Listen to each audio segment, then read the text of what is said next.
அதிகமாக கஷ்டப்படுறானோ, கடவுள் பக்தியில் கஷ்டப்படுறவன், சாதாரண கஷ்டம் உலக கஷ்டம் வேற. பக்தியில் நல்ல பக்தி பண்ணி எவன் ஒருத்தன் கஷ்டப்படுறானோ கடவுள் அவனை நெருங்குறானோ. எவன் ஒருத்தன் உலக விஷயத்தில் ஓஹோனுங்கிறானோ கடவுள் அவனை விட்டு விலகிட்டான்னு.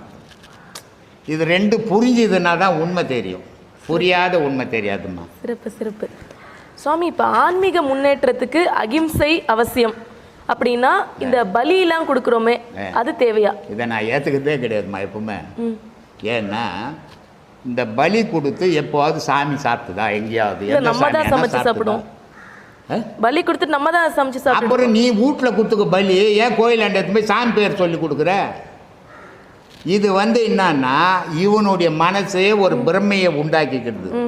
நான் இந்த வருஷம் 100 ஆடு வெட்டினேன்னா கோயிலில் மழை வரும், 10 கோழி அறுத்தேன்னா என் வீடு சுபிட்சமாக இருக்கும்.